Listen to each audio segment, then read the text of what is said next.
सर्व विद्यार्थ्यांना, माझ्या विद्यार्थ्यांना, मेळाव्यासाठी शिक्षकांचा सगळ्यांना मला एक कॉल होता वडदे सरांचा की आवर्जून उपस्थित राहा. त्याबद्दल सर्व शिक्षक वृंदांचे मी मनापासून करतो. सांगायचं झालं तर जेव्हा आम्ही या शाळेमध्ये होतो त्यावेळेस विटाची शाळा होती इथे आणि पलीकडे तांब्याची शाळा होती.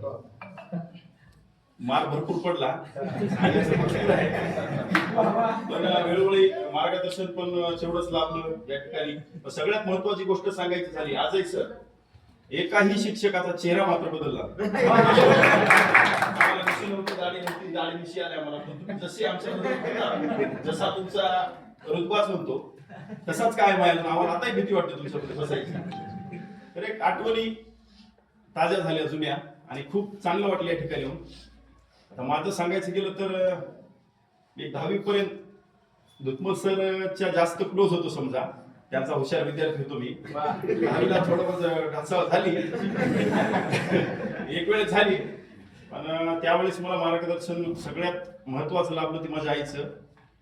10वीला तिने आईने मला परत फोर्स केला की तू डबल परीक्षा दे. डबल दिलो, डबल नापास झालो. एक मस्करीचा भाग झाला पण आईनं माझा हातच सोडला की तू करून दाखव. शिक्षकांचं मार्गदर्शन खूप मोलाचं होतं.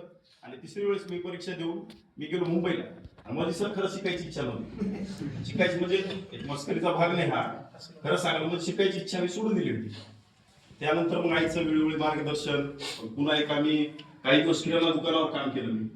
तेव्हा परिस्थिती नव्हती, भाऊ बाहेरगावी शिकायला होता, त्याला पण शिकवायचं होतं आणि काहीतरी करणं भागच होतं त्या टाइमला. आमची परिस्थिती अत्यंत बिकट होती त्या टाइमला आणि त्यामध्येच आमच्या वडिलांचं एकंदरीत सोडून जाणं, या सगळ्या गोष्टी म्हणजे आम्हाला खचून टाकल्या गोष्टी सगळ्या. त्यानंतर सर आयुष्यामध्ये कधीतरी एक मनामध्ये अशी म्हणजे आवाज येतो की आता हे तर आताच करू शकतो, यानंतर तुला चान्स भेटणार, हीच संधी येते.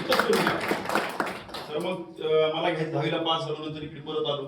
मग मला घ्यायचं होतं ऍडमिशन पुढं. भाऊ म्हणला, शिक्षक म्हणले, जेवढे गाडी मारला शिक्षक होते सर्वांनी म्हणले की तू आर्ट्स घ्या आणि काढून घ्यायची 12वी. तर त्या टाइमला सर माझी जिद्द एवढी होती, मला सायन्सला विषय काय असतात, सब्जेक्ट काय असतात, ग्रुपिंग काय असते काहीच माहित नव्हतं. मी तरी तटीनं म्हणले की मला सायन्स घ्यायचं. तर त्या ठिकाणी अक्षरशः 2 शिक्षक हसले होते. म्हणजे पवार सर, त्याला माहित होते नापास झालेला काही निघणार नाही आता, हसले होते.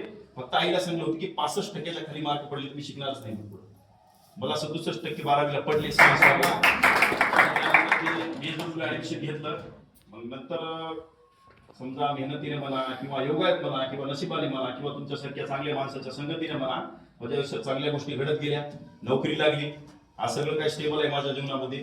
आणि वेळोवेळी मला मार्गदर्शन कंटिन्यू भेटत असतं ते दुत्मल सरांचं. वेळोवेळी सांगत असतात की मला निलेश हे करू नको, असं कर. म्हणजे आता सुद्धा त्यांच्या दडपणामध्ये राहतो अजून मी. तर सांगायची गोष्ट झाली तर एवढं बोलतो मी. 2 शब्द संपवितो.